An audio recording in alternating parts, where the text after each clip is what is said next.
convening this markup and for bringing these bipartisan measures forward. I'm happy to support them all.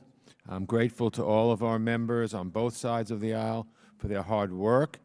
I'll speak first about the 4 measures we are taking up en bloc. I'll start with House Resolution 374, which recognizes a half-century of independence for our close friend Singapore. Last year, Singapore celebrated the 50th anniversary of its independence, and this year the United States and Singapore mark 50 years of our bilateral relationship. In that time, Singapore has become an important partner to the United States in the Asia-Pacific region. Over the years, we've seen our economic and security ties grow stronger and stronger. In the years ahead, as American foreign policy focuses more and more on Asia, we know there will be additional opportunities to work together with our partner Singapore on issues from countering violent extremism to addressing climate change, where Singapore as an island nation has been a strong leader, to pushing for a peaceful and rules-based resolution to contentious issues like the South China Sea.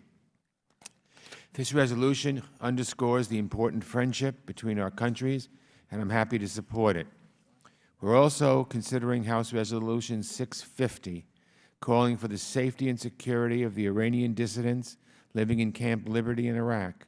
I want to thank Mr. Poe and Mr. Higgins for working on this measure, which I'm proud to co-sponsor.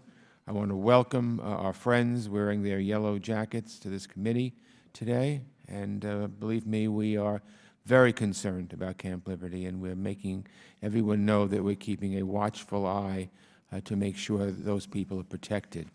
The residents of Camp Liberty deserve to live in dignity and without fear of violence. Last October's rocket attacks on the unarmed residents of Camp Liberty by a Shia militia with ties to Iran killed 24 people. It's the height of cowardice. We are still waiting for the perpetrators of this attack to be brought to justice. I would also note that my amendment to this resolution highlights Albania's commitments to resettling Camp Liberty residents. They have resettled 1,000 already and are committed to resettle 2,000 more. I have worked closely with the Albanian government in all the years I've been in Congress. This shows a tremendous generosity of spirit and commitment to care for the most vulnerable on the part of the people of Albania. This resolution sends a message that we stand with the men, women, and children in Camp Liberty and want to see quick and meaningful action to bring them relief. I'll turn now to House Concurrent Resolution 129, which calls for Germany and for all of us to redouble our efforts to care for those who were victims of humanity's darkest chapter, the Holocaust. As the spokesman for Germany's Chancellor Angela Merkel recently said, quote, "All Germans know the history of the murderous race mania of the Nazis that led to the break with civilization that was the Holocaust.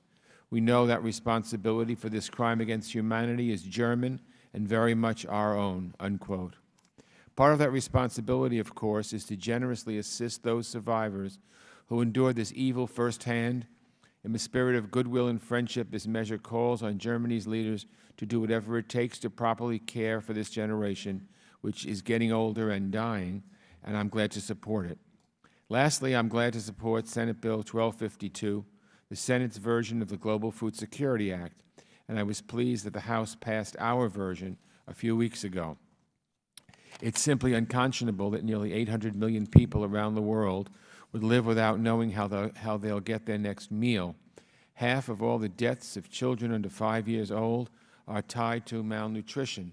The United States has a responsibility to help meet this challenge, both by helping people feed themselves and by taking a hard look at the root causes behind poverty, hunger, and instability. This bill prioritizes foreign assistance programs aimed at reducing global poverty and hunger. It also authorizes a strong investment in the administration's signature effort, Feed the Future, as well as other State Department and USAID initiatives. These efforts deserve our continued support, and I'm glad we're moving ahead with this bill. So thank you again, Mr. Chairman. Thanks to all our members, again on both sides of the aisle, and I yield back.